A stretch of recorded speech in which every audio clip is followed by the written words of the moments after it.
आज के इस वीडियो में हम पढ़ने वाले हैं क्लास 12th फिजिक्स का जो फर्स्ट चैप्टर है जिसका नाम है विद्युत आवेश एवं क्षेत्र के अंतर्गत हम पढ़ने वाले हैं एक समान विद्युत क्षेत्र में रखे वैद्युत द्विध्रुव पर बल आघूर्ण।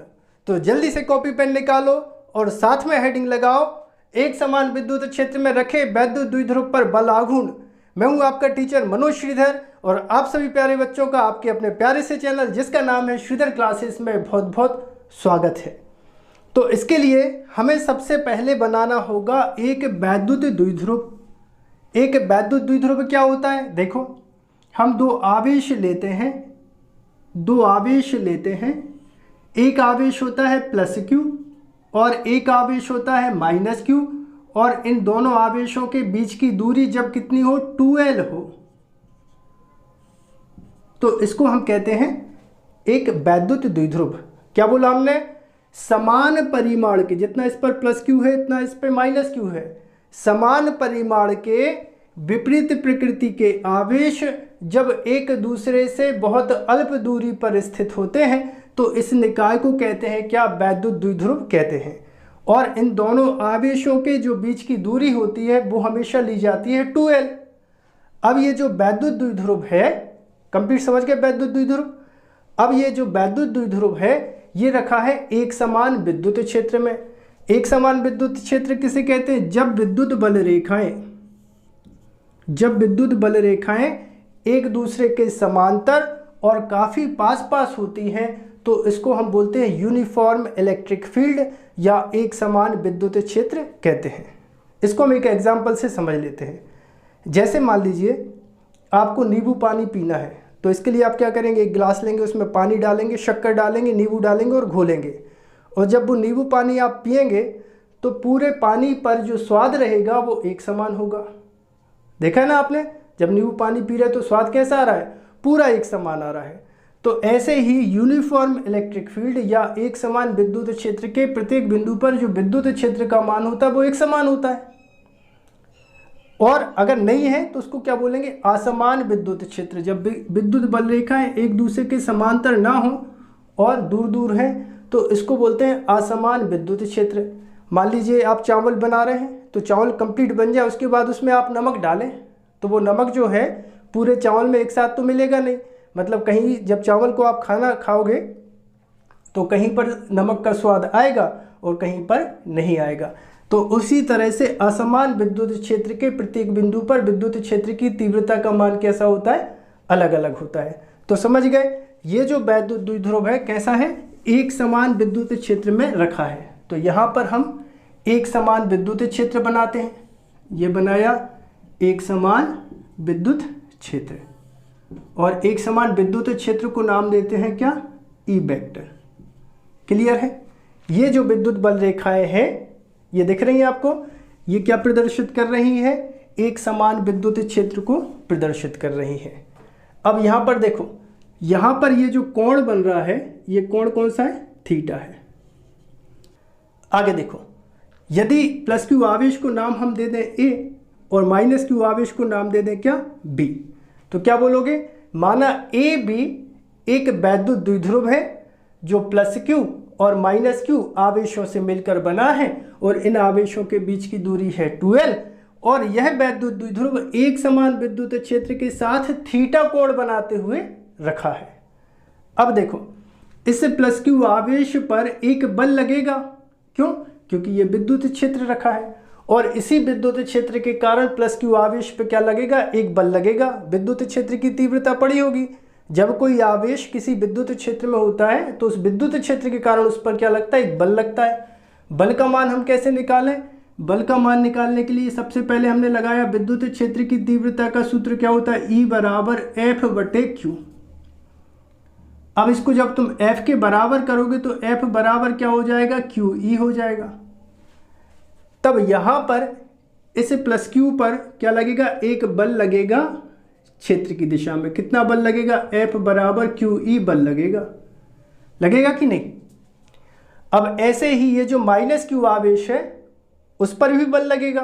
कितना बल लगेगा? उतना ही लगेगा, लेकिन विपरीत दिशा में लगेगा।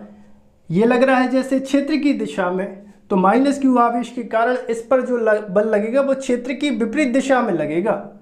इस तरह से इस पर बल लगेगा F इक्वल क्यू ई। मगर ये बल जो लगेगा कैसे लगेगा? विद्युत क्षेत्र की विपरीत दिशा में लगेगा। अब ये दोनों बल, इस बल की क्रिया रेखा को हम पीछे बढ़ा दें और इसको ऐसे मिला दें, तो यहाँ पर कितने डिग्री का कोण बन जाएगा? यहाँ पर 90 डिग्री का कोण बन जाएगा। क्लियर है इतनी बात? क्या बोला हमने? विद्युत क्षेत्र में वैद्युत द्विध्रुव के उपस्थित होने पर प्लस क्यू आवेश पर एक बल लगेगा F बराबर क्यू ई क्षेत्र की दिशा में या क्षेत्र के अनुदिश, और माइनस क्यू आवेश पर F बराबर क्यू ई क्षेत्र की विपरीत दिशा में। अब ये दोनों बल आपस में मिलकर एक बल युग्म का निर्माण करते हैं और इस बल युग्म को कहते हैं प्रत्यानयन बल युग्म का आघूर्ण। क्या बोलते हैं?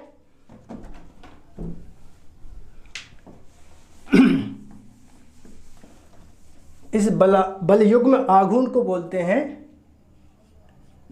प्रत्यानयन बल युग्म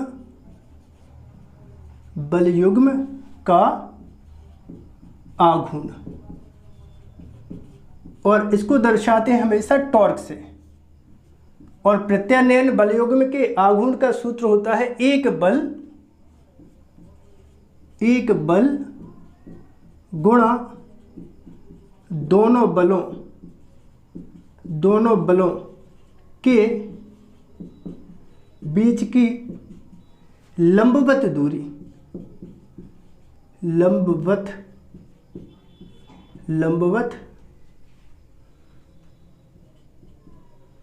दूरी। ठीक है। अब ये जो बलयुग्म आघूर्ण ये करता क्या है? ये बलयुग्म आघूर्ण ये चाहता है कि ये जो वैद्युत द्विध्रुव है ये घूमकर विद्युत क्षेत्र के समांतर आ जाए। देखो जैसे ये पेन का ढक्कन खोलना है तो अंगूठे और इससे तर्जनी से हम बल लगाते हैं कि नहीं, तो उसी तरह से इस पर क्या लग रहा है? एक बल लग रहा है, एक बलाघूर्ण लग रहा है, जिसको क्या बोलते हैं? प्रत्यानयन बलाघूर्ण बोलते हैं। और ये बलाघूर्ण ये चाहता है कि ये वैद्युत द्विध्रुव घूमकर विद्युत क्षेत्र के समांतर आ जाए। और इसका सूत्र समझ गए? प्रत्यानयन बलयुग्म के आघूर्ण को टॉर्क से प्रदर्शित करते हैं और टॉर्क बराबर होता है एक बल गुणित दोनों बलों के बीच की लंबवत दूरी। चलो ठीक है, तो टाउ बराबर इसका जो सूत्र हो जाएगा टॉर्क बराबर एक बल, कोई भी एक बल ले लो क्योंकि दोनों के परिमाण बराबर है। F बराबर क्यू ई ले लो या F बराबर ये वाला क्यू ई ले लो, कोई एक बल। भाई देखो ये अंगूठे और तर्जनी से जब ढक्कन खोलेंगे हम तो इसके बल की बात करें चाहे तर्जनी के बल की बात करें, दोनों बल एक ही होंगे। तो एक बल कोई भी ले लो, F बराबर क्यू ई एक बल ले लिया गुणा दोनों बलों के बीच की लंबवत दूरी। तो इन दोनों बलों के बीच की लंबवत दूरी होगी ये, इसको नाम दे दो C। तो क्या हो जाएगा? दोनों बलों के बीच की लंबवत दूरी हो जाएगी AC। ठीक है, एक बार क्वालिटी चेक कर ले हम कैसी आ रही है फिर बताते आगे। बढ़िया। तो दोनों बलों के बीच की लंबवत दूरी हम ले लेते हैं कितनी? AC ले लेते हैं और इसको देते हैं समीकरण नंबर 1। अब यहाँ पर देखो अगर हमें AC का मान मिल जाए तो बहुत काम बन जाएगा। तो इसके लिए यहाँ पे आपको एक त्रिभुज दिख रहा होगा, त्रिभुज AB और C।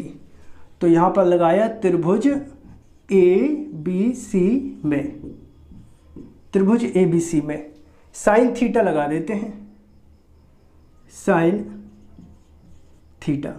तो साइन थीटा बराबर क्या होता है? लंब बटे कर्ण।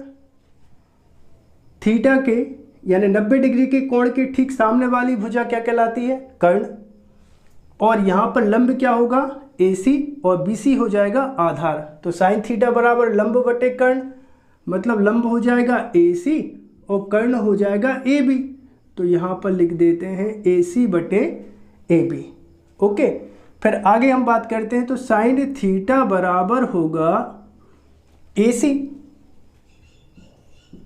बटे AB का मान है। AB का मान देखो यहाँ पे कितना दिख रहा है? 2L दिख रहा है। तो AC का मान यहाँ पर हम लिख देते हैं कितना? 2L। AC के बराबर करोगे तो AC बराबर हो जाएगा 2L और फिर हो जाएगा कितना? Sine theta.